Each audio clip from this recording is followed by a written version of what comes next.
All right, good morning, everybody. And this is our second installment of my review of the 2 classroom practices that we did on informal emails. This is the second email on your experiences at Terrific Bookshop sale. Okay, so I'm going to go ahead and start to highlight the contextual information that I'm going to use in my first paragraph later. Always remember that contextual information provided to you should be included in your first paragraph to set the scene for your email and to give the background information that's necessary, all right? So after I look at the contextual information, I will skip the pictures for now and go straight to the task, okay? Then I'm going to look at you are the boy in the striped shirt. So this is your identity, meaning that I'm going to need to give myself a name because there are no names provided here. So I'm just going to call myself Tim, right? Tim. And then I'm going to go ahead and I'm going to indicate Tim as the identity of the striped shirt boy, right? I'm going to be Tim, right? This is me, right? And my friend. Next, I'm supposed to write an email, right, to my cousin, okay? So email is going to be informal. Why? Because of the audience of my cousin, right? So I'm going to give my cousin a name. I'm going to call my cousin John, right? And the purpose statement is to tell him about your experience at Terrific Bookshop. So this is your purpose, all right? So your purpose is to inform him or to tell him, since this is an informal email. Your audience is John, your cousin, and the context is an email which takes on an informal tone simply because of the audience being your cousin, someone close to you with whom you have a relationship, right? So next, let's go into the 6 content points which will guide our identification in the picture. 2 types of discounts, all right? So this is grouped as 1 point, okay? Because the 2 different types of discount here are perceived as 1 point. Why your friend could not find the books, right? And this is my point number 2. 2 points about the situation that's at the bookshop, that's 3 and 4. How you felt, that's 5.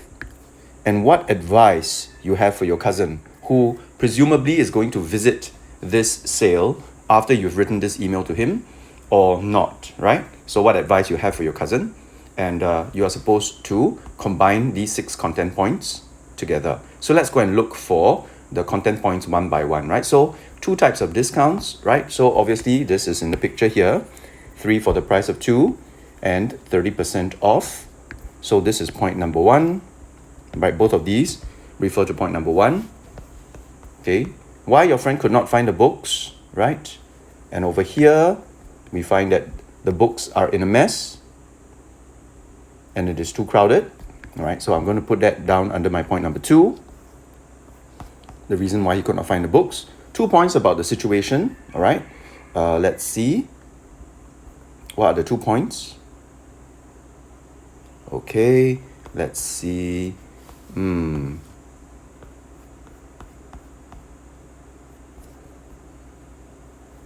Okay, it's over here.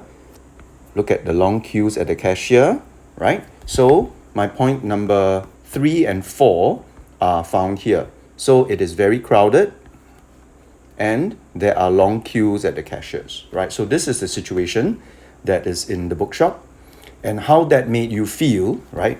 Over here, it was stuffy in the bookshop, right? Okay, I could hardly breathe, right? So the stuffiness and the fact that you could hardly breathe is precisely how you felt, okay? So remember that you are the boy in the striped shirt, so you need to write everything from your perspective, all right? Finally, what advice you have for your cousin?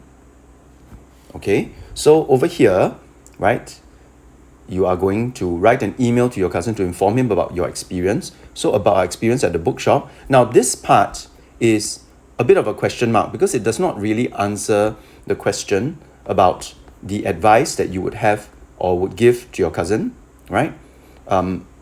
This is where you can come in and come up with your own interpretation of the situation, right? So there are any number of possible responses to point 6. One could be to avoid this sale because of the fact that the books are in a mess and it's difficult to find and it's very crowded and it's very stuffy, right? So that's one possible advice that you could give to your cousin, to not come for this sale at all, or perhaps you might advise your cousin to come at off-peak hours, right? To come in off-peak hours so that there aren't that many people in the sale, and therefore you will not experience the stuffiness, the crowds, and the chaos, right? But I would think that between these two, the advice to avoid this sale would be a better choice, because given the combination of the factors where you cannot find the books you are looking for, there are huge crowds and long queues, and the fact that there is insufficient ventilation causing stuffiness and breathlessness, this would all point to the fact that you would not recommend this sale to your cousin, right? So I would go with the point of, let's avoid this event. Now, in very rare cases, informal emails will require that you come up with your own interpretation and responses. And that is what makes this email slightly more challenging than the previous one, right? You have to come up with an interpretation of the situation and your conclusion of the matter,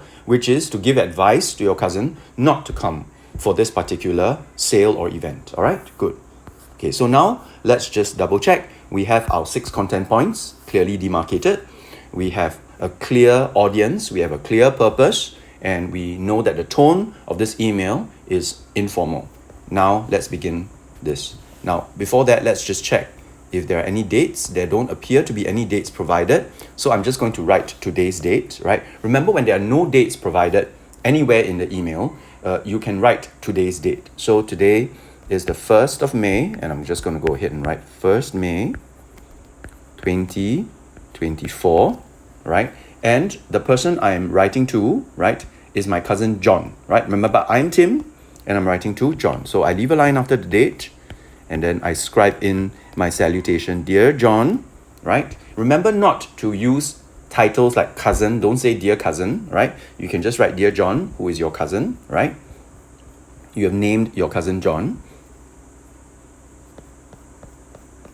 right? You can begin with a polite phrase, how are you? Similar to what we wrote in the previous email, right? And then you can go straight into the context, right? My friend and I, okay? And then I can look at the contextual information here, right?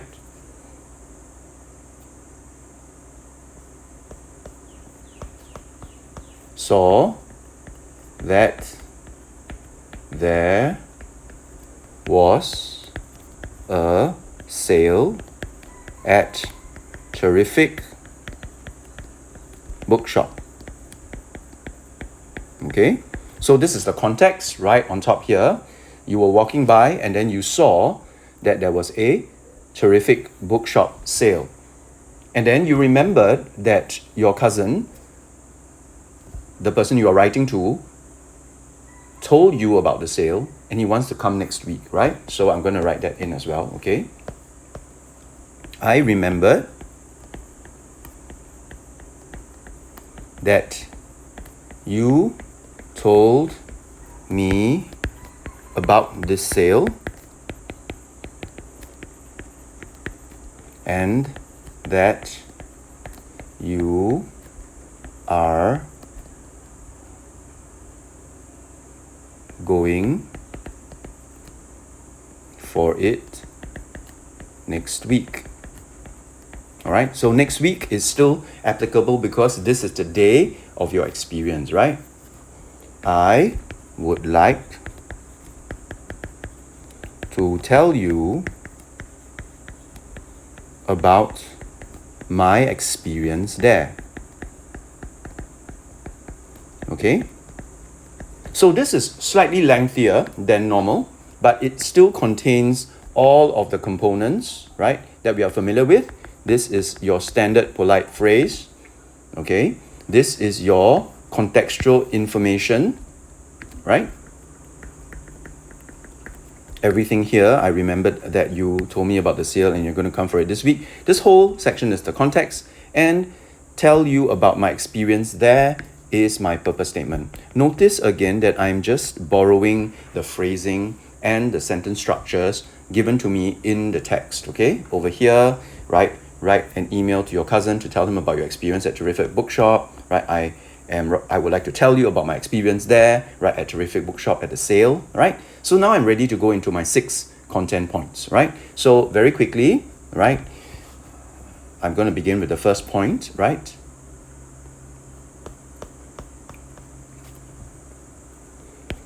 The 2 types of discounts, all right, and I'm going to just check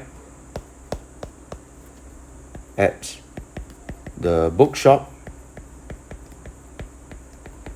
are a 2, 3 for the price of 2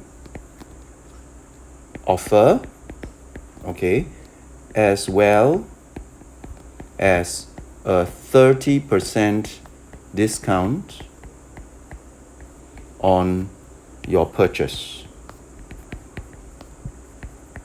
All right, so I just want to check over here, that's correct. Okay, so 3 for the price of 2, 30% off, right? This is my point number 1, right? So check with point number 1. Point number 2, why your friend could not find the books that he wanted, right? So there's no need to give my friend a name, but if you want to, you can, right? So over here, I'm going to talk about how the books are in a mess, right? And your friend cannot find what he wants. My friend could not find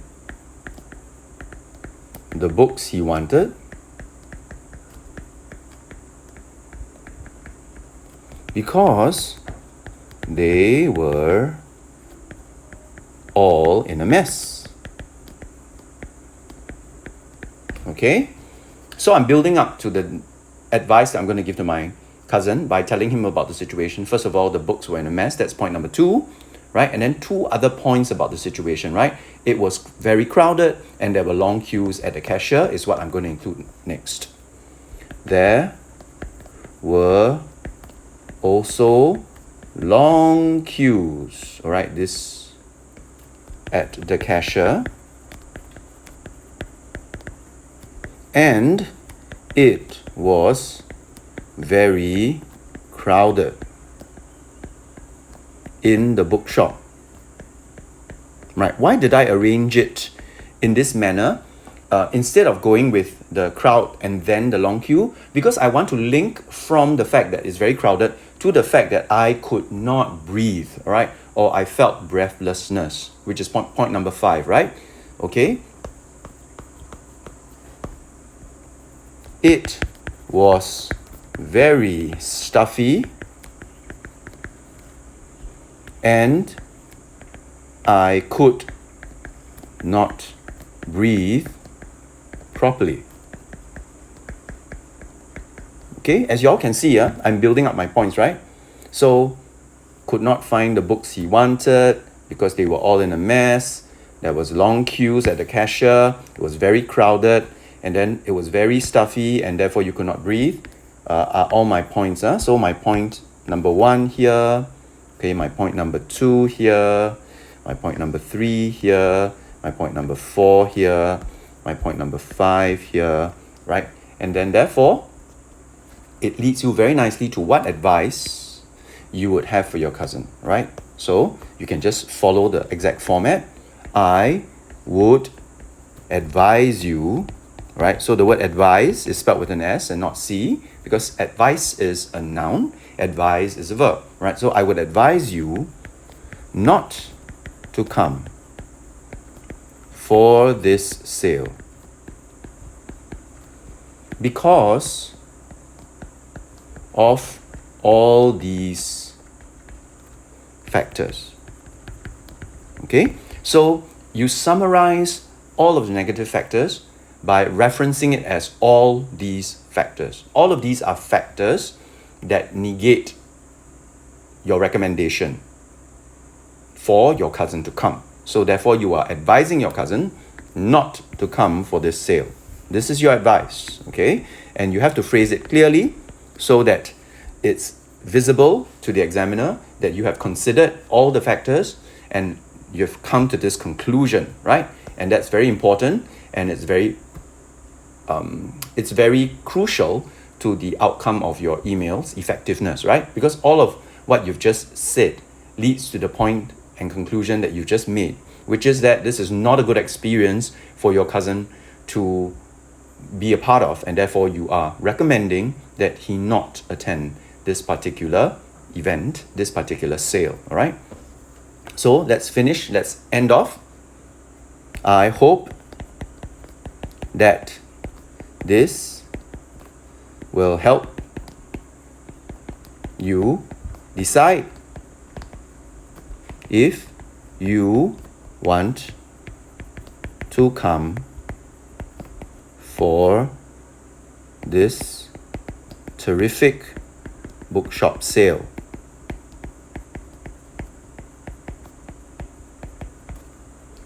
I will see you at our next family gathering, right? Because you are cousins. So that is one way you can end this email, by saying that I will see you at our next family gathering, right? Since you are cousins. And again, let me highlight, I hope that this will help you decide, is the call to action or the end purpose, right? So this is the end purpose statement. Okay. See you at our next family gathering is the end polite statement, right? It's kind of like see you soon, I will see you soon, right? But in this case, I'm indicating my relationship to my cousin by mentioning the family gathering. That's a good piece of contextual information. Not necessary, but a good icing or cherry on top of the cake to make it look better, right? So, yours sincerely, okay, and which puts us very nicely at the end, right? Tim. Or you could even have your cousin, right, to further explain and cement, right, the relationship that you share. You could end off with your cousin, right, Tim. Right, so this is, in a nutshell, right, a complete, full-marked response to this rather challenging task of writing an informal email to your cousin. And why this is challenging, I've outlined at various points in this video, and I hope that this is helpful to all of you. Please review this, okay? You may freeze your screen, pause it, and take a look at the overview as you go through with this response. Do not worry, I will print the response for this and the previous email for all of you tomorrow, but do take notes, do look at this email in comparison with your own in preparation for our next NWA. All right, have a good day. I hope you're enjoying your holidays, and I'll see you back in school tomorrow on Thursday.